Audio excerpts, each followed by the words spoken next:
इस चैप्टर में हम पढ़ने वाले हैं करंट इलेक्ट्रिसिटी के बारे में। जैसा कि मैंने बताया कि current electricity is the branch of electricity in which we study about charge is in motion. अगर चार्ज मोशन में है तो वो कहलाता है करंट इलेक्ट्रिसिटी, और इस चैप्टर में हम पूरी की पूरी करंट इलेक्ट्रिसिटी के बारे में पढ़ने वाले हैं। इस करंट इलेक्ट्रिसिटी में हम क्या क्या कंटेंट कवर करेंगे वो है, सबसे पहले हम पढ़ेंगे चार्ज के बारे में, चार्ज क्या होता है, चार्ज की डिफरेंट कैरेक्टरिस्टिक्स के बारे में देखेंगे। इसके बाद हम देखेंगे electric potential and potential difference. इसके बाद हम बात करेंगे करंट इलेक्ट्रिसिटी की। इसके बाद हम पढ़ेंगे इन दोनों से रिलेट करते हुए इलेक्ट्रिक पोटेंशियल और इलेक्ट्रिक करंट के रिलेशन से बनता है ओम्स लॉ। तो हम पढ़ेंगे ओम्स लॉ। ओम्स लॉ के बाद जब हम ओम्स लॉ पढ़ेंगे तो ओम्स लॉ में एक नया टर्म इंट्रोड्यूस होगा और वो होता है इलेक्ट्रिक रेसिस्टेंस। इलेक्ट्रिक रेसिस्टेंस के बाद हम रेसिस्टेंस और रेसिस्टर के कॉन्सेप्ट को पढ़ लेंगे। उसे पढ़ने के बाद बहुत सारे अगर हमारे पास रेसिस्टेंस हो उन किस किस तरीके से हम उन्हें अरेंज कर सकते हैं, तो उसके लिए एक कॉन्सेप्ट होता है कॉम्बिनेशन ऑफ रेसिस्टेंस, जिन्हें हम किस तरह से कंबाइंड कर सकते हैं। उसमें दो टाइप के कॉम्बिनेशन है, series combination and parallel combination. जब हम ये सारे कंटेंट पढ़ लेंगे फिर इससे रिलेटेड हम बहुत सारे न्यूमेरिकल्स करने वाले हैं। न्यूमेरिकल्स इसमें कि हम प्रीवियस ईयर के क्वेश्चंस, प्रीवियस ईयर क्वेश्चंस करेंगे और उसके बाद हम एक मॉडल पेपर सॉल्व करेंगे, जिसमें कि मैं हर टॉपिक से रिलेटेड एटलीस्ट 5 ऑब्जेक्टिव क्वेश्चन को मेंशन करूंगा जो आपके आने वाले एग्जाम के लिए काफ़ी इंपॉर्टेंट होंगे। तो ये है हमारा टोटल कंटेंट। इस पूरे कंटेंट को हम करंट इलेक्ट्रिसिटी में डिटेल्स में पढ़ेंगे। अब हम बात करते हैं चार्ज के बारे में। Charge is an intrinsic property of any substance. किसी भी सब्सटेंस की एक इंट्रिंसिक प्रॉपर्टी होती है चार्ज। चार्ज नॉर्मली दो टाइप के होते हैं, positive charge and negative charge. अगर चार्ज रेस्ट पर हो तो वो इलेक्ट्रिक फील्ड प्रोड्यूस करता है, लेकिन अगर चार्ज मोशन में हो तो वो करंट इलेक्ट्रिसिटी और मैग्नेटिक फील्ड भी प्रोड्यूस करता है। तो अगर चार्ज रेस्ट पर हो तो वो प्रोड्यूस करता है इलेक्ट्रिक फील्ड ओनली, बट अगर वो मोशन में हो तो वो मैग्नेटिक फील्ड भी प्रोड्यूस करता है। अब कॉन्सेप्ट आता है कि ये मैग्नेटिक फील्ड कैसे प्रोड्यूस करेगा। मैग्नेटिक फील्ड हम नॉर्मली जानते हैं, अगर सबसे बेसिक देखा जाए तो एक मैग्नेट के चारों तरफ का एक एरिया होता है, उसे हम कहते हैं मैग्नेटिक फील्ड, जिसमें कि कोई दूसरा मैग्नेट या फिर कोई दूसरा मैग्नेटिक सब्सटेंस आता है तो वो अट्रैक्शन या रिपल्सन को एक्सपीरियंस करता है। तो मैग्नेटिक फील्ड का चार्ज से क्या लेना देना है, तो इसके बारे में भी हम पढ़ेंगे डिटेल्स में। जब चार्ज मोशन में होता है तो उससे प्रोड्यूस होता है इलेक्ट्रिक करंट, और अगर किसी कंडक्टर से इलेक्ट्रिक करंट पास कराया जाता है, अगर किसी भी कंडक्टर से इलेक्ट्रिक करंट पास होता है तो उसके चारों तरफ मैग्नेटिक फील्ड प्रोड्यूस हो जाता है। ये एक्सपेरिमेंट कहलाता है ऑर्स्टेड एक्सपेरिमेंट, जो कि हम इलेक्ट्रिसिटी के सेकेंड पार्ट में हम उसके बारे में पढ़ेंगे। अभी हम पढ़ रहे हैं सिर्फ इलेक्ट्रिसिटी के बारे में, तो इसके जितने भी कंटेंट थे वो सब सिर्फ इलेक्ट्रिक करंट से रिलेटेड था। जो हम इलेक्ट्रिसिटी का अगला पार्ट पढ़ेंगे उसमें हम पढ़ेंगे इफेक्ट ऑफ मैग्नेटिक फील्ड। इसके बाद जो हम अगला पार्ट पढ़ेंगे उसमें हम पढ़ेंगे इफेक्ट ऑफ इलेक्ट्रिक करंट। तो जब इलेक्ट्रिक करंट के इफेक्ट पढ़ेंगे उसमें हम पढ़ेंगे मैग्नेटिक फील्ड, और हम देखेंगे कि किस तरीके से इलेक्ट्रिक करंट से मैग्नेटिक फील्ड प्रोड्यूस होता है। यहाँ पर हम सिर्फ इलेक्ट्रिक करंट और उससे रिलेटेड फिनोमेना के बारे में देखेंगे। तो जैसा कि मैंने बताया कि चार्ज दो टाइप के होते हैं। फर्स्ट होता है पॉजिटिव चार्ज और दूसरा होता है निगेटिव चार्ज। अब हम चार्ज के बारे में थोड़ा और डीप में कॉन्सेप्ट देखते हैं। जैसा कि मैंने बताया कि charge is an intrinsic property of any substance. Charge किसी भी सब्सटेंस की एक इंट्रिंसिक प्रॉपर्टी होती है। तो आखिर उस इंट्रिंसिक प्रॉपर्टी की क्या कैरेक्टरिस्टिक्स है, आखिर उस चार्ज की क्या क्या कैरेक्टरिस्टिक्स है, राइट। तो हम जो नेक्स्ट टॉपिक पढ़ने वाले हैं वो पढ़ने वाले हैं कैरेक्टरिस्टिक्स ऑफ चार्ज। अब हम देखते हैं कैरेक्टरिस्टिक्स ऑफ चार्ज। इसमें जो फर्स्ट कैरेक्टरिस्टिक्स है वो ये बताता है कि चार्ज नॉर्मली दो टाइप के होते हैं, positive charge and negative charge. तो हम दोनों के एग्जाम्पल बता दें कि आखिर कौन सा पार्टिकल या कौन सा सब्सटेंस है जिसमें निगेटिव चार्ज होता है और कौन सा सब्सटेंस है या पार्टिकल है जिसमें कि पॉजिटिव चार्ज होता है। तो जैसा कि हम जानते हैं कि कोई भी सब्सटेंस को अगर हम बहुत छोटे छोटे टुकड़ों में अगर तोड़ते जाएं तो उसका जो स्मॉलेस्ट पार्ट होता है वो कहलाता है एटम। किसी भी सब्सटेंस का स्मॉलेस्ट पार्ट क्या कहलाता है? एटम। और हम सब जानते हैं कि एटम को भी 3 फंडामेंटल पार्टिकल से मिलकर बना होता है। वो पार्टिकल होता है इलेक्ट्रॉन, प्रोटॉन एंड न्यूट्रॉन। हम सब जानते हैं कि कोई भी एटम इलेक्ट्रॉन, प्रोटॉन और न्यूट्रॉन से मिलकर बना होता है। तो जो इलेक्ट्रॉन होता है, इलेक्ट्रॉन के ऊपर होता है निगेटिव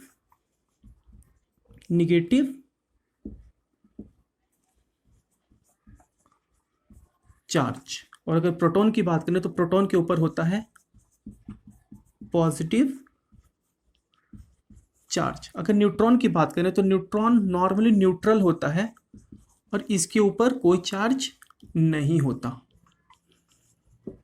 राइट। तो ये 3 फंडामेंटल पार्टिकल होते हैं किसी भी सब्सटेंस के। राइट।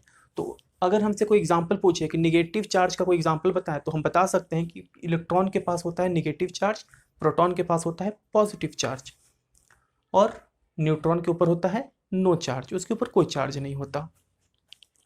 तो फर्स्ट कैरेक्टरिस्टिक्स है there are 2 types of charge, electron contains negative charge, proton contains positive charge. So question आता है कि इलेक्ट्रॉन के ऊपर चार्ज होता कितना है? राइट। तो इलेक्ट्रॉन के ऊपर चार्ज को हम नोट कर लेंगे। Charge on 1 electron equal to होता है 1.6 इंटू 10⁻⁻19 कूलम। एक इलेक्ट्रॉन के ऊपर कितना चार्ज होता है? -1.6 इंटू 10⁻⁻19 कूलम। अगर हम चार्ज ऑन 1 प्रोटॉन की बात करें तो प्रोटॉन के ऊपर होता है, मैग्नीट्यूड सेम होता है 1.6 इंटू 10⁻⁻19 कूलम ही होता है, लेकिन यहाँ पर क्या लग जाता है? प्लस। ये दोनों मैथमेटिकली दोनों सेम है, लेकिन बस दोनों का साइन क्या है? इलेक्ट्रॉन के आगे माइनस लग गया और प्रोटॉन के चार्ज के आगे प्लस लग गया, यही दोनों में डिफरेंस होता है, वरना मैग्नीट्यूड दोनों का सेम होता है।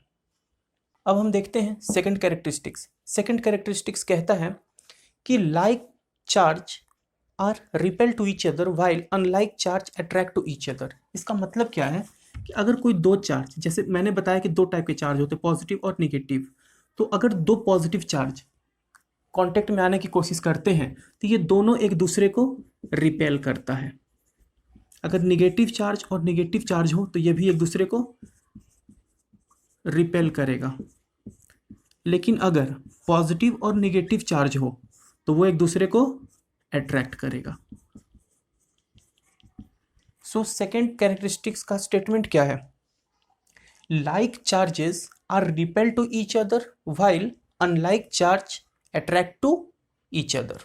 अब हम बात करते हैं थर्ड कैरेक्टरिस्टिक्स की। थर्ड कैरेक्टरिस्टिक्स क्या कहता है कि जैसा कि हमने सेकंड कैरेक्टरिस्टिक्स में क्या देखा था, सेकंड हमने देखा था कि कोई 2 लाइक चार्ज है वो एक दूसरे को रिपेल करता है और अनलाइक चार्ज एक दूसरे को अट्रैक्ट करता है। तो ये जो रिपेल और अट्रैक्ट है क्या, ये एक टाइप का फोर्स है। मतलब अगर 2 एक जैसे जो चार्ज है, अगर पॉजिटिव चार्ज और पॉजिटिव चार्ज की हम बात करें तो दोनों एक दूसरे के ऊपर रिपल्सन फोर्स लगाता है, और अगर डिफरेंट चार्ज हो, मतलब अगर पॉजिटिव चार्ज और निगेटिव चार्ज हो, तो वो दोनों एक दूसरे के ऊपर अट्रैक्टिव फोर्स लगाता है। इसका मतलब कि 2 चार्ज Q1 और Q2 हो तो उन दोनों के बीच में जो फोर्स लगता है उस फोर्स को हम क्या कहते हैं? दोनों के बीच में क्या लगता है? फोर्स लगता है, चाहे तो ये फोर्स अट्रैक्टिव हो या फिर ये फोर्स निगेटिव, बट फोर्स लगता तो है। इस फोर्स को हम कहते हैं इलेक्ट्रोस्टैटिक फोर्स। तो बात ये हो रही है कि कोई भी अगर हम 2 चार्ज की बात करें, राइट, तो दोनों चार्ज के बीच में जो फोर्स लगता है, चाहे वो फोर्स अट्रैक्टिव हो चाहे वो फोर्स रिपल्सिव हो, लेकिन उस फोर्स को कैसे कैलकुलेट किया जाता है? तो 2 चार्ज के बीच में लगने वाले फोर्स को हम कूलॉम्स लॉ की हेल्प से कैलकुलेट करते हैं। राइट। 2 चार्ज के बीच में लगने वाले फोर्स को हम कूलॉम्स लॉ की हेल्प से कैलकुलेट करते हैं। ये कुछ कुछ ग्रेविटेशनल फोर्स के जैसा है। अगर हम ग्रेविटेशनल फोर्स की बात करें तो ग्रेविटेशनल फोर्स दो मास के बीच में लगता था,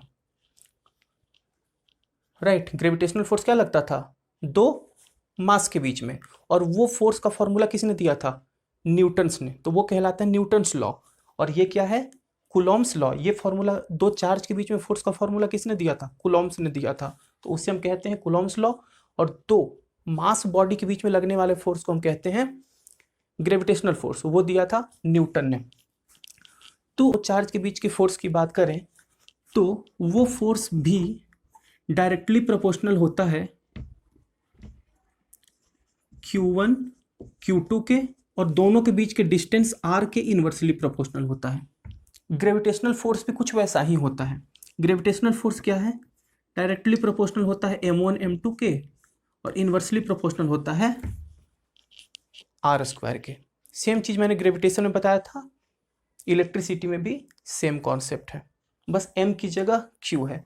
तो हम एक बहुत अच्छे कंक्लूजन पे पहुंचते हैं कि ग्रेविटेशनल फोर्स में जो काम मास करता है, इलेक्ट्रिसिटी में वही काम चार्ज करता है। ओके। और चार्ज दोनों ही बहुत इंपॉर्टेंट प्रॉपर्टी है किसी भी सब्सटेंस का। हम सब जानते हैं कि सब्सटेंस चाहे बहुत ही बड़ा सब्सटेंस हो, चाहे सब्सटेंस काफ़ी छोटा हो, उसका कुछ ना कुछ मास होता है और उसके ऊपर कुछ ना कुछ चार्ज भी होता है। जैसे कि अगर हम इलेक्ट्रॉन की बात करें तो इलेक्ट्रॉन तो वैसे इनविजिबल पार्टिकल है, लेकिन तब भी उसके ऊपर चार्ज था। हमने देखा 1.6 × 10⁻⁹। और अगर इलेक्ट्रॉन के मास की बात करें, सो मास ऑन इलेक्ट्रॉन, इलेक्ट्रॉन का मास भी होता है, वो होता है 9.1 × 10⁻31 kg। ये हम नोट कर सकते हैं। अगर हम मास ऑन प्रोटॉन की बात करें, मास ऑन प्रोटॉन की बात करें जो कि पॉजिटिव चार्ज होता है, तो वो होता है 1.67 × 10⁻27 kg। इसको आप याद रख सकते हैं एक्स्ट्रा नॉलेज के लिए, ठीक है। तो हमारा थर्ड कैरेक्टरिस्टिक्स क्या कहता था कि दो चार्ज के बीच में लगने वाले फोर्स को हम कूलॉम्स लॉ की हेल्प से कैलकुलेट करते हैं, बिल्कुल उसी तरीके से जिस तरीके से दो मास के बीच में लगने वाले फोर्स को हम न्यूटन्स लॉ की हेल्प से कैलकुलेट करते हैं। फोर्थ कैरेक्टरिस्टिक्स है कंजर्वेशन ऑफ चार्ज। ये क्या कहता है? कंजर्वेशन ऑफ चार्ज बिल्कुल कंजर्वेशन ऑफ एनर्जी के जैसा ही है। उनका स्टेटमेंट क्या है कि charge can neither be created nor be destroyed. Charge को ना तो क्रिएट किया जाता है नहीं तो डिस्ट्रॉयड किया जाता है। And total charge on a system are always constant. Statement ये है कि किसी भी सिस्टम का जो टोटल चार्ज होता है, टोटल चार्ज, वो हमेशा कांस्टेंट होता है, मतलब वो फिक्स होता है। एग्जाम्पल के लिए ये हमारा एक सिस्टम है। इस सिस्टम में हमने तीन बॉडी लिया और तीनों बॉडी के ऊपर चार्ज है Q1 Q2 and Q3 respectively, right. ये तीनों के ऊपर चार्ज अलग अलग दिया हुआ है। तो स्टेटमेंट क्या कहता है? तो कंजर्वेशन ऑफ चार्ज का स्टेटमेंट क्या कहता है? स्टेटमेंट ये कहता है कि इस पूरे सिस्टम का अगर टोटल चार्ज कैलकुलेट किया जाए तो इस पूरे सिस्टम का टोटल चार्ज कितना है? Q1 + Q2 + Q3, right. तो पूरे सिस्टम का चार्ज हमेशा Q1 + Q2 + Q3 ही होगा, हमेशा, ये चेंज नहीं करेगा। हम इसे एक एग्जाम्पल से समझते हैं। जैसे कि हमारे पास अगर ये एक सिस्टम है, यहाँ पर सपोज तीन चार्ज है, ये है 5 कूलॉम का, ये है 6 कूलॉम का और ये है 7 कूलॉम का। तो आप एग्जाम्पल से बताओ इस पूरे सिस्टम का टोटल चार्ज कितना होगा? 5 + 6 + 7 और 11 7 18, टोटल कितना है? 18 कूलॉम। मान लो कि ये पार्टिकल दो पार्ट में, या ये जो बॉडी था ये दो पार्ट में टूट गया, 3 कूलॉम एंड 2 कूलॉम। ये जो 5 कूलॉम था वो दो पार्ट में ब्रेक हो गया, एक हो गया 3 कूलॉम और एक हो गया 2 कूलॉम।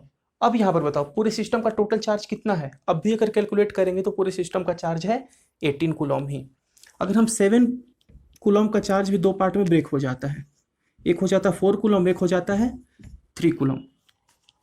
तो अब देखो यहाँ पर क्या हो जाता है, टोटल चार्ज कितना होता है? अब भी 18 कूलम होता है। कहने का मतलब क्या हुआ, यहाँ पे चार्ज शेयर हो रहा है, एक बॉडी से दूसरे बॉडी तक ब्रेक भी हो रहा है, दूसरे में अट्रैक्ट भी हो रहा है। हो सकता है कि ये दोनों ज्वाइन हो जाए और ये दोनों ज्वाइन होकर के 6 और 2 ज्वाइन होकर बन जाए 8 कूलम चार्ज की एक बॉडी बन जाए, ये भी हो सकता है। लेकिन